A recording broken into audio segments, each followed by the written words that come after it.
Hi, I'm Dr. Bill Dyment, and it's good to be with you. I wanted to share 7 things that can make a huge difference in coping with this extended coronavirus. I know many of us have been at it for a long time. The first few months were adrenaline, the toilet paper stage. I've got a tower of toilet paper here at home. It's going to be Christmas gifts, giving them to the Amazon delivery person.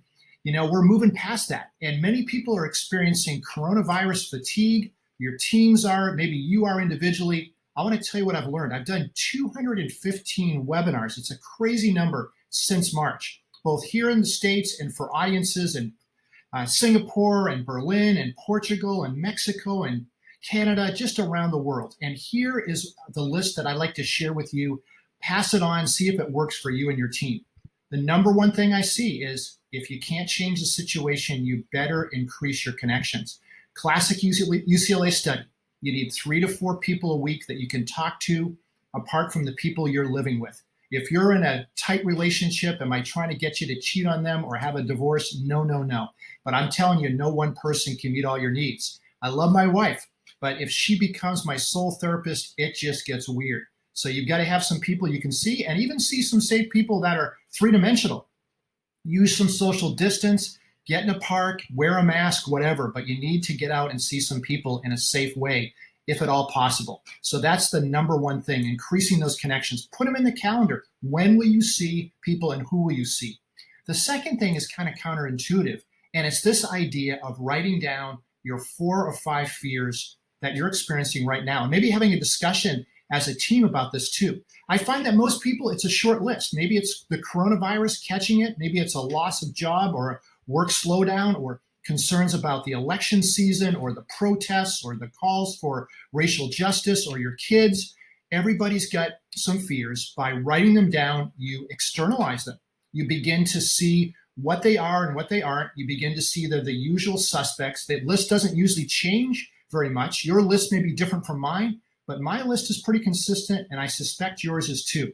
Write them down. Write down what you're going to do underneath when they come up. And more importantly, who are you going to call? Who are you going to talk to? What are you going to do about it? You'll find that you'll see there's some things you can do. Well, the other thing that I really like to do is some positive rituals. This is almost like Groundhog Day, as people would say. Every single day seems the same. But there's a real sense, and I think most of us believe this, that these are the days of our lives. We're not going to get these days back. This is life now. Life doesn't begin when the coronavirus is over. So what are you going to do positive to make a good day? I say things go better with coffee. Things go better with a walk. Things go better for me playing with my son, being with my dear wife, spending some time spiritually, doing some things with the change of seasons, even here in Southern California. These rituals, as much as I can do, make a difference. Hey, some of you are working out a lot. Some of you, like me, we're just trying to get to Friday. My neighbor, he's got the mace ball and he's doing the jump rope and he's doing all sorts of things. And I'm saying, brother, put on a shirt. I've got a wife and kids. I'm just trying to get to the park. Whatever your ritual is, make it positive. It will really help you.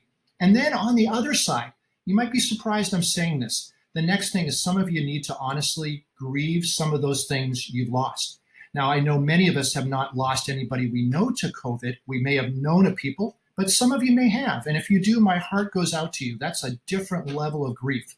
But for many of us who are not in that situation, it has been death by 1,000 cuts. There have been vacations you always take, times in the summer that you spend together, holidays, family gatherings, weddings, all sorts of things that you just haven't done, cultural events that you would normally go to, concerts and movies and times of gathering with friends that just haven't happened. And it all builds up. And if you don't admit it, if you don't stop and feel it, it does tend to begin to eventually get you. And it's so healthy to do that. Lieberman did a study, again, at another UCLA study. And what they found was that when people talk about how they're feeling and actually label their feelings, it does something to the amygdala, which is kind of the thermostat of the brain. It tells the body whether it should relax or freak out. And even when nothing changes, identifying what you're feeling, talking about it, absolutely lowers your stress on a scale of 1 to 10. We see it all the time. You remember that was true when you had the big test as a kid, the bully at school, the relationship. It makes a difference as an adult as well. So share that with your team. Talk about some of your highs and lows. So important. And then, many people used to be athletes. Maybe some of you are coping that way now. You're getting your run in. Hats off to you. But I know for a lot of us, it's been challenging to get that exercise.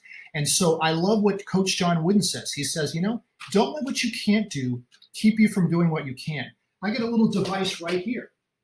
It's a little help for doing push-ups. It's just right by my desk. You can do planking, holding yourself up in a push-up type position. You can do stretches. You can do yoga.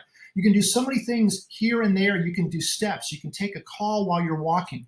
But don't let what you can't do, as John Wooden said, keep you from doing what you can.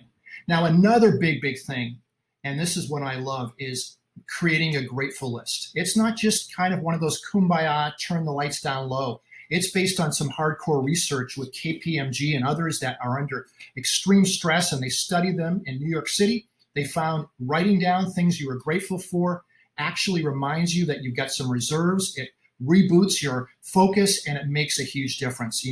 I'm grateful for a lot of things. I'm grateful for my family, but beyond that, I'm grateful for all the nice things people have done for me over the last year. And I know you are too. Write them down, and you'll realize that this isn't your first rodeo. You've been through tough times. You may need to help your children where this is the first time for them, but not for you. You're used to it. And this is something that you can get through, but you need to focus on the grateful list. Also, I want to tell you a story for the last one.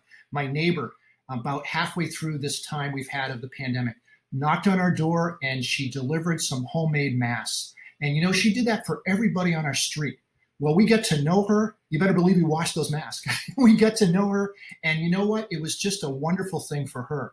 And the question is, are you still in the toilet paper stage? I don't think you are. You're not still hoarding. You're not still just collecting things and circling your family and making sure you're okay. You are past that like most of us. But are you moving to the other next level, and that is helping others? The holiday season's coming up around the world for all of us. How are we going to enjoy the stress-reducing, connecting feeling of helping and serving others? If you haven't found a person through this pandemic, or a family or a cause or a community that needs your help, they're all around you. And as you do that, you will feel a sense of hope. You'll feel a sense of purpose. And the question I have for you is, when it's all over, what will your pandemic story be? What will your kids see? What will your team members see? Well, I'm Dr. Bill Dyment, and if I can help your team, I look forward to talking with you. I hope you've enjoyed these 7 things that will help you get through this pandemic for however long it lasts. You're stronger. You can do it. Talk to you later.